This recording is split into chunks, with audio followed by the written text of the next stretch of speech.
Baik, kita lanjut kembali perbincangan di pagi hari ini. Ini kami perkenalkan terlebih dulu. Tadi udah diperkenalkan, saya perkenalkan lagi. Ini ada Mas Farhan Abdillah Dalimunte. Ini adalah jubir DPP Prima. Pagi, Mas Farhan. Pagi, Bang Rey. Mas. Siap. Pagi, Bang. Pagi. Sehat ya, Bang ya? Sehat. Alhamdulillah. Tadi sudah menyimak sama-sama, kita sudah menyimak pernyataan dari Pak Mahfud MD, Menko Polhukam. Nah, saya langsung ke Mas Farhan. Mas Farhan, dari apa yang sudah disampaikan tadi Pak Mahfud dan kemudian ketika mengajukan perdata ke PN pusat, Anda sudah mengetahui bahwa itu bukan jalurnya tidak? Ini justru jalurnya. Jadi gini Mas Bayu, ini banyak salah kaprah di luar. Perlu kami klarifikasi, kami luruskan. Banyak orang di luar sana itu menganggap gugatan Prima adalah gugatan sengketa proses pemilu. Oke. Bukan. Ini bukan sengketa proses pemilu. Ini gugatan kami adalah perbuatan melawan hukum, PMH. Karena ada memang perbuatan melawan hukum dari KPU yang dilakukan oleh KPU dan kami buktikan di persidangan, kami menang. Fakta persidangan mengatakan semua bukti-buktinya itu benar. Gitu. Perbuatan melawan hukum yang seperti apa? Nah, jadi unik Mas.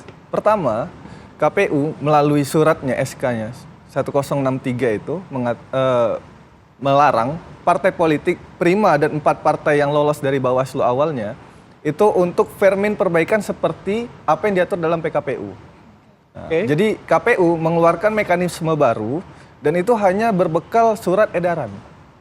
Gitu. Jadi bukan peraturan baru, bukan apa, tapi dia hanya surat edaran. Nah, kita sebagai peserta dan kita masih partai baru, nah kita coba untuk mengikuti itu. Walaupun itu sangat memberatkan. Kami sempat komplain, kami sempat protes kepada KPU bahwasanya ini nggak seharusnya kayak gini, PKPU-nya nggak kayak gini loh.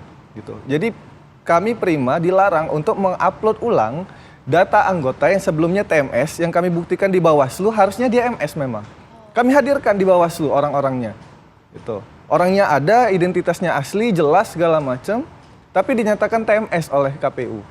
Kami hadirkan di persidangan di Bawaslu, setelah Bawaslu dia tetap statusnya TMS. Kami kan ingin upload ulang nih, biar nanti diverifikasi ulang oleh KPU di daerah. Tapi ini dilarang. Naik ke petun ya? Ini dilarang. Nah, dilarang oleh KPU. Akhirnya karena waktunya itu hanya 1 kali 24 jam dikasih waktu oleh KPU. Sangat singkat karena itu putusan Bawaslu-nya. Kemudian ternyata setelah itu bahkan ada dokumen filenya itu yang file hard disk, bukan lagi kita upload hard disk karena ada mekanismenya, kita ajukan tapi tetap ditolak oleh KPU. Kami ajukan ke Bawaslu hard disk itu. Ini data anggota Prima. Kami ajukan di Bawaslu, Bawaslu tidak merespon. Gitu. Itu belum tutup submitnya. Nah, dari situ kami menganggap ini perbuatan melawan hukum. Itu pertama. Perbuatan melawan hukum yang kedua adalah ketika KPU mengumumkan atau menetapkan partai politik peserta pemilu. Surat yang dikeluarkan oleh KPU, surat ketetapan yang dikeluarkan oleh KPU itu di luar atau berbeda dengan apa yang diatur PKPU. Beda, Mas. Seharusnya di PKPU itu mengatur bahwasanya penetapan parpol peserta pemilu isinya adalah yang pertama, partai politik yang tidak lolos saat pendaftaran. Yang kedua, partai politik yang tidak lolos saat verifikasi administrasi. Yang ketiga, partai politik yang tidak lolos karena verifikasi faktual. Dan itu atau itu yang menjadi indikator terakhir tiga itu. PKPU mengatur itu. Prima memiliki perspektif bahwa sebetulnya Partai Prima ini memenuhi kualifikasi sehingga ketika bermasalah dengan Bawaslu waktu itu langsung naik ke petun. Itu gimana tuh prosesnya sampai ke PT UN? Proses di petun itu adalah pasca penetapan parpol oleh KPU 14 Desember. Nah, itu kami ajukan ke Bawaslu, Bawaslu menolak. Karena kenapa? Kenapa Bawaslu menolak? Karena menganggap bahwasanya kami tidak memiliki objek sengketa. Yang boleh disengketakan adalah SK penetapan. Gitu. Sedangkan yang kami pegang adalah berita acara. Jadi KPU sengaja tidak menerbitkan SK penetapan untuk Prima dan partai-partai yang tidak lolos gitu. Itu perjalanan yang disampaikan oleh Prima. Saya mau ke Bang Rey dulu. Bang Rey, kalau melihat apa yang terjadi di Prima, kemudian tadi juga kita sudah mendengar apa yang disampaikan oleh Pak Mahfud begitu ya. Memang ada, saya langsung balik ke judul kami, ada permainan gitu yang mendorong agenda-agenda penundaan pemilu. Anda sepakat itu nggak? Ya kalau kita lihat kronologinya secara utuh ya, ini kan sebenarnya ada 2 masalah besar. Masalah pertamanya adalah bagaimana urusan-urusan yang berhubungan dengan pencari keadilan di lingkaran penyelenggara pemilu itu tidak seperti satu ragam.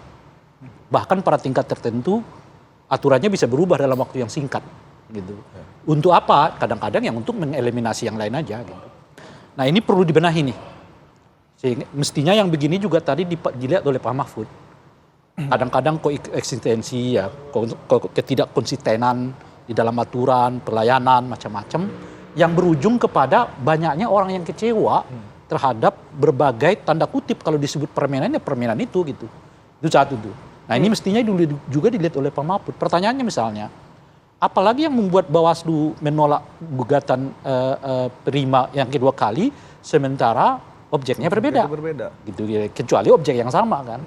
Nah, apa yang membuat PT UN tiba-tiba menolak hasil proses pengadilannya, tapi saat yang bersamaan mereka mengadilinya. Gitu. Apa yang membuat KPU mengubah aturan di tengah jalan yang jauh berbeda dengan PKPU-nya, yang mengakibatkan mereka nggak terwadahi dan sebagainya. Ini menurut saya mestinya dipandang juga oleh Pak Mahfud gitu. Itu satu. Nah yang kedua adalah permainan yang disebutkan oleh Pak Mahfud itu yang saya kira tidak masuk dalam kerangka yang kita diskusikan di awal ya. Pertanyaan saya sebetulnya kepada Mahfud, kan kalau kita mengatakan permainan itu kan pasti tujuannya karena ingin pemilu tidak berlangsung tepat waktu kan. Nah sekarang pertanyaannya, siapa kira-kira yang menginginkan atau kelompok mana yang menginginkan pemilu ini tidak berjalan sesuai dengan waktu gitu. Kalau kita lihat kemungkinannya itu hanya ada dua. Pertama adalah mereka, ya Partai Prima sendiri, taruhlah begitu. Nah sekarang kita kesulitan untuk membuktikan apakah memang Partai Prima menginginkan pemilu tidak berlangsung tepat waktu. Atau yang kedua adalah orang yang memiliki kekuasaan yang lebih di atas hakim yang mengadilinya ini. Oke, gitu. nah menurut Bang Rey ini yang mana? Nah kalau yang Prima saya kira enggak. Ya kan? Jadi menurut Bang Rey, nah, Prima saya ini kira kita mau ikut pemilu kok. Kita ada kekuatan, nanti saya tanyakan ke ada kekuatan besar yang kekuatannya itu di atas hakim ini gitu loh kira-kira tuh. Nah siapa kekuatan besar ini? Harus kita lihat fakta-fakta yang ada. Selama ini yang berbicara tentang pemunduran jadwal pemilu gitu ya, ke perpanjangan masa jabatan, istilah saya itu berada di lingkaran istana kok itu gitu. Oke.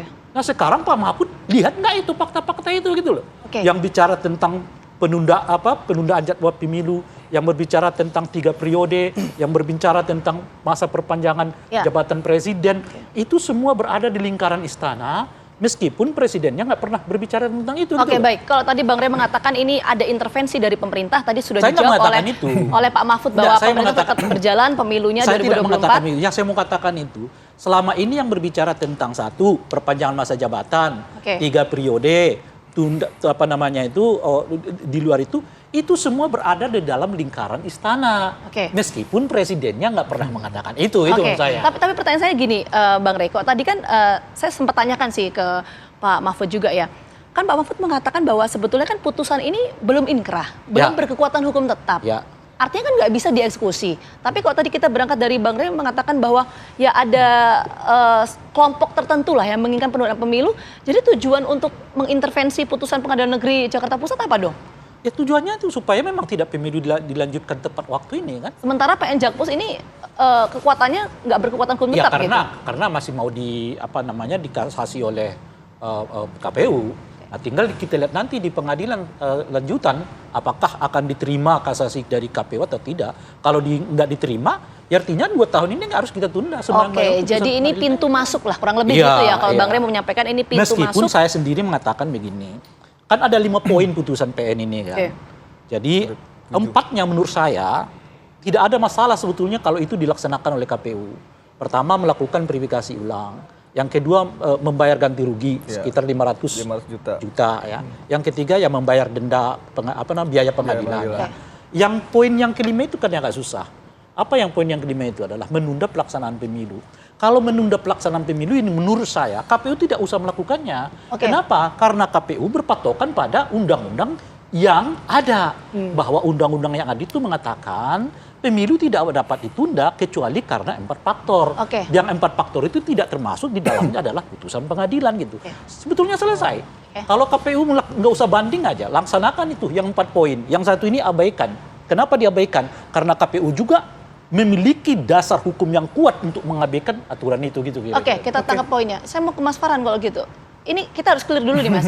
Karena gini, sebenarnya diinginkan Prima itu untuk memverifikasi ulang atau menunda pemilu. Karena kalau kita lihat putusannya di Pengadilan Jakarta Pusat itu kan menunda pemilu. Bukan termasuk menunda pemilu. Iya, termasuk di dalamnya. Redaksinya bukan menunda pemilu, Mbak. Clearkan dulu, iya. Ya, jadi gini, pertama kami hanya ingin negara itu memulihkan hak politik kami. untuk Partai Prima dapat kesempatan dan dapat kesempatan yang adil untuk ikut sebagai peserta pemilu 2024. Itu pertama. Yang kedua, kami bukan ingin menunda pemilu. Itu yang harus digarisbawahi sebenarnya. Nah, yang kami inginkan adalah KPU ini diaudit. Jadi petitumnya adalah menghentikan sisa tahapan proses pemilu dan melarang KPU untuk melanjutkan sampai 2 tahun, 4 bulan, 7 hari itu. Nah itu, jadi kami ingin KPU itu diaudit, hentikan sementara, audit nih KPU-nya, karena bermasalah, ada kecurangan segala macam bermasalah nih, audit, kan gitu. Itu soal redaksi saja, pada intinya pemilu tidak Iya, dilaksanakan. jadi, gitu. ya, Redaksi tapi itu bukan keinginan Prima. Iya, betul. Itu Itu kan kesalahan itu KPU, majelis hakim, kan gitu. betul. Itu KPU yang bermasalah dari awal, sehingga pemilunya harus seperti itu, kan Dan gitu. itu yang kemarin kita dengar sama-sama adalah keputusan dari majelis hakim gitu ya. Nah, Iya. nanti kita ngobrol lagi ya, Yap. Bang Rey, Bang Farhan, waktunya, mohon maaf waktunya terbatas.